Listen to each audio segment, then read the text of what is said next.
Сайн мэцхан үзэгчдээ та бүхэн амралтын өдрөө ая тухтай өнгөрүүлж байна. 7 хоног бүрийн даваагаас баасан гарагт 11-ээс 14 цагийн хооронд танд хүрдэг Монголын мэдээ мэдээллийн хөтөлбөрөөр энэ 7 хоногт хүрсэн онцлох үйл явдлын мэдээллүүдийг танилцуулахад бэлэн боллоо.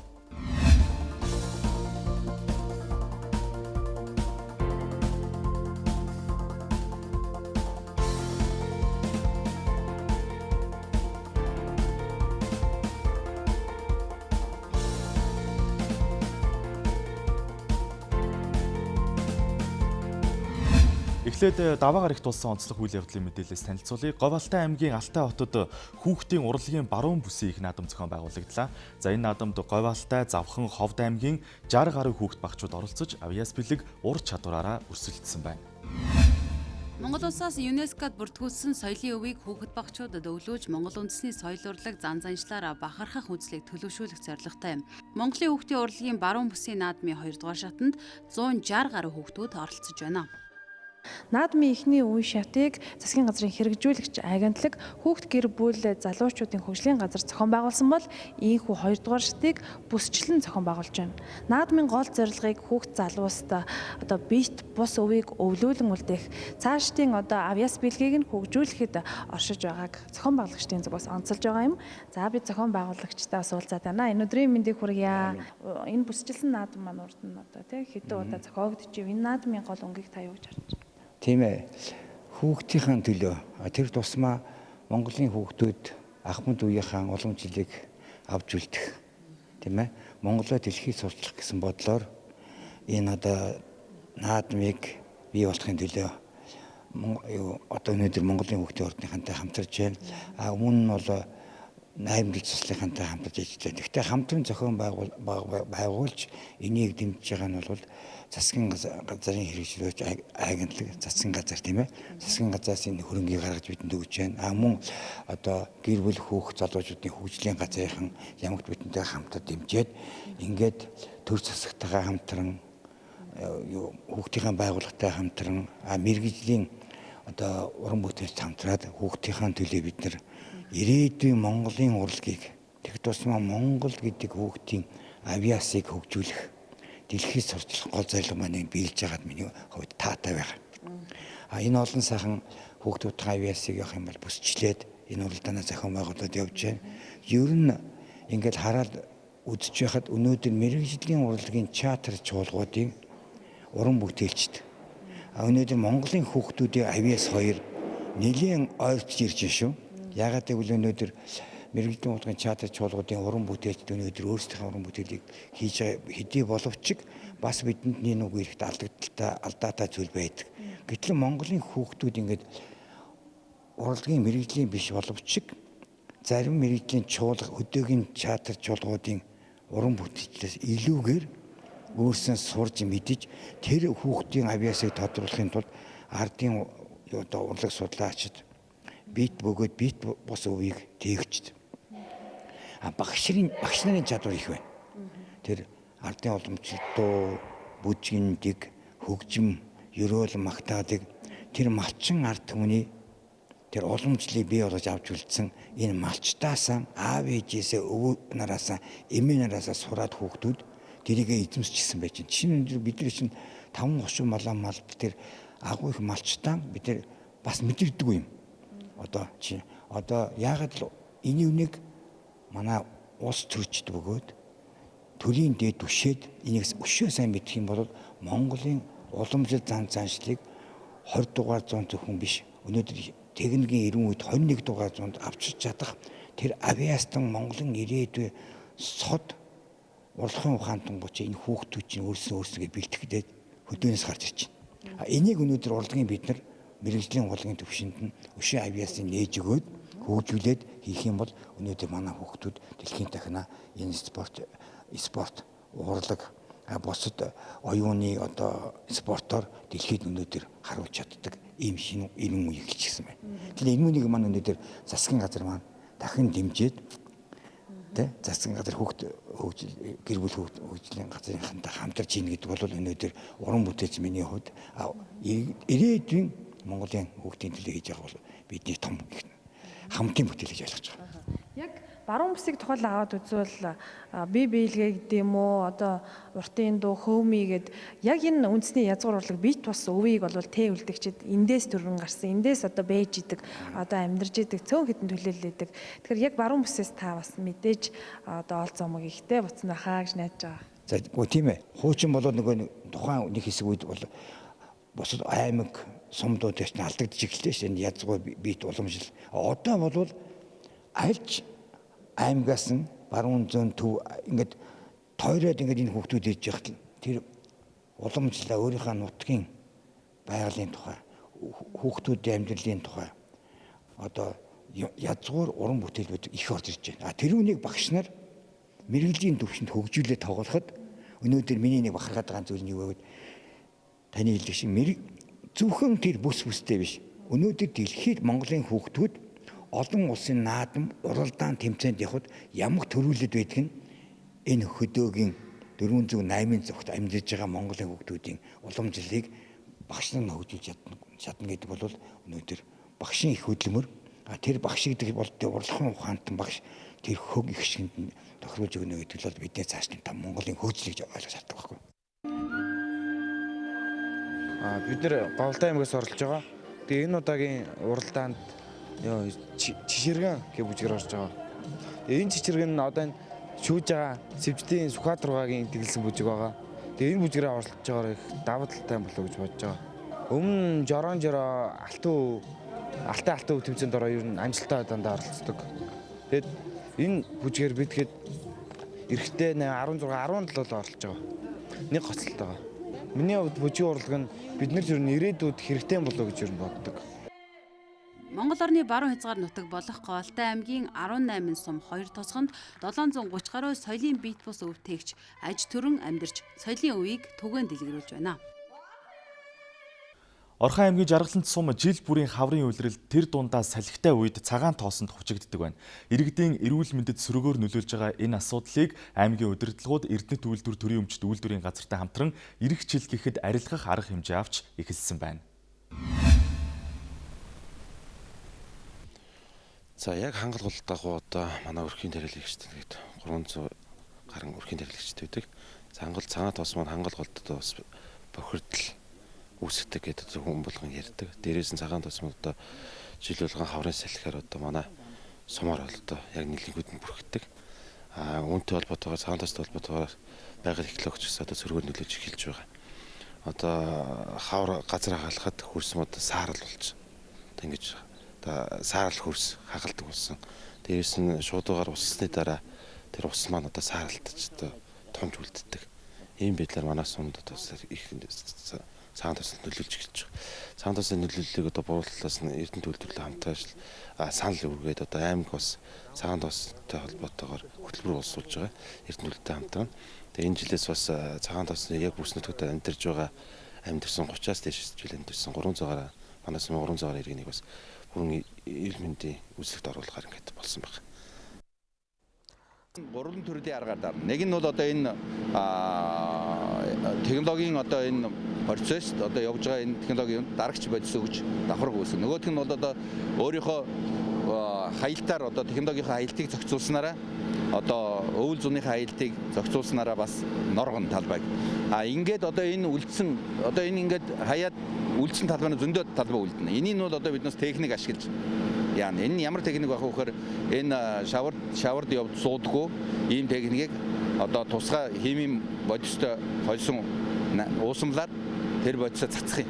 Тэгээд тэр бодис нь бол өөрөө тэр талбай дээр буунгуудаа шууд хатуу гадаргуу үүсгдэг. Нэг юм юу байна.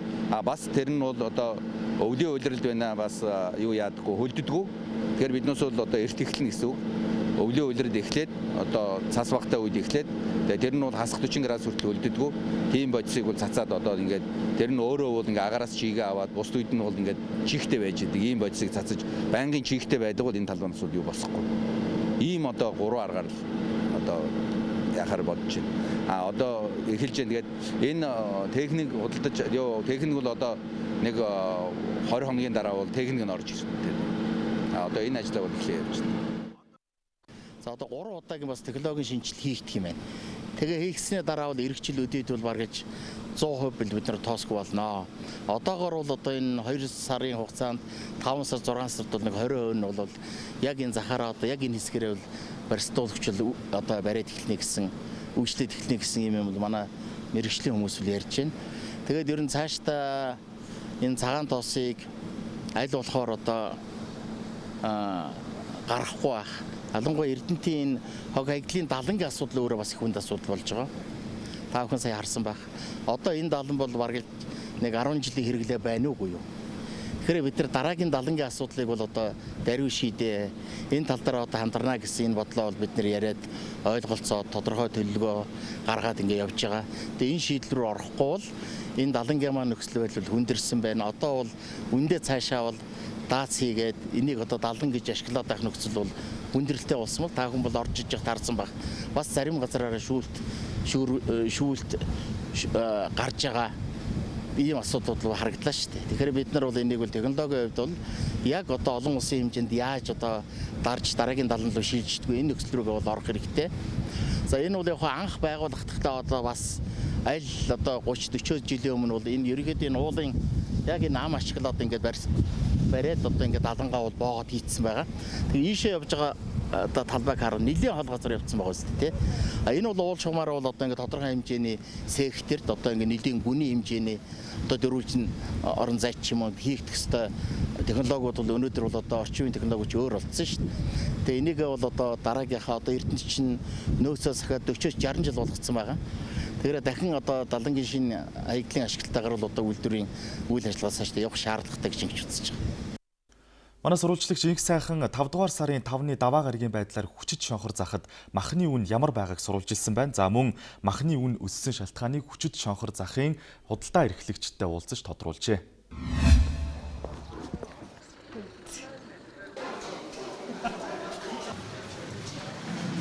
Махад их өндөр үнэтэй байна. Үхрийн мах гэсэн одоо 13 мянган төгрөг байна. Мөн над 11 мянган төгрөгөд одоо энэ мах байж байна. Энэ мах нь бол ердөөс нь голөгтэй биш тиймэрхүү л байна. Тааруулаад мах бол өндөр хоньны мах нь 10 мянга хүрч байна шүү дээ. Одоо тиймэрхүү л байна. Жижиглэнгээр ер нь бол зардаг газрууд их ховор байна гэдэг. Ховор байна. Ердөөс ховор. Эднээс одоо шинэ махаар нэ тэгтээ шинэ маха бөөнд чавчаад нөгөөдгөө тиймэрхүү мах ирж байна. Өссөн байна. Тэгээ олдцсон бас онцгой муу байна. Энэ хэтэл одоо хуучин мах шүү, зойрны мах. Үнэтэй байна харин. Бид нар ч одоо 11 л гэж байна л да. Шинэ мах бол 13 таа гэж байна. Энэ зойрны мах бол 11 таа гэж. Тэгэхдээ зойрхтой жоохон хадгалт муу л байна. Ойр хавьд бол бас тэгэл тийм үнэтэй байгаа л да.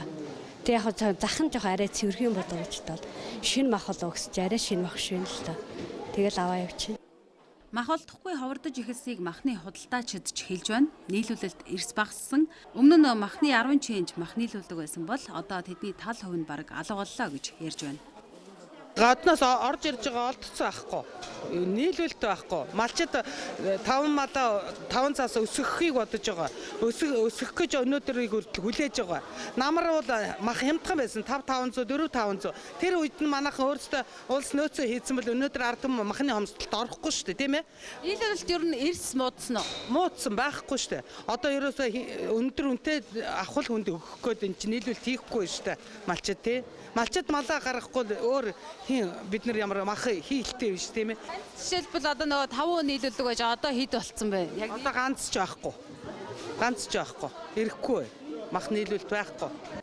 Махны үн өнөөдрийн байдлаар хүчит шонхор захад ямааны цул мах 9500 төгрөг, за хоньны цул мах килограмм нь 100000 төгрөг, үхрийн цул мах килограмм нь 12000 төгрөг, үхрийн ястаа мах килограмм нь 10000 төгрөг, за үхрийн гуйны цул мах 13000 төгрөгөөр тус худалдаалагдаж байна. Жил бүрийн 5 дугаар сарын 5-ны өдрийг бүгд найрамдах Солонгос улсад хүүхдийн баяр болгон тэмдэглэдэг байна. За энэ баярын өдрийг солонгосчууд хэрхэн тэмдэглэдэг болон ач холбогдлын талаар Солонгос улс дахь манай сурвалжлагч Ижил болт дараах мэдээллийг бэлтгэн ирүүллээ. Дэлхийн улс орнууд өөр өөрийн онцлог тохируулан за өөр өдөр бол хүүхдийн баярыг тэмдэглэн өнгөрүүлгээ. 5 дугаар сарын 5-ны өдөр бүгд найрамдах Солонгос улс болон Япон улс хүүхдийн баярыг тэмдэглэн өнгөрүүлгээ.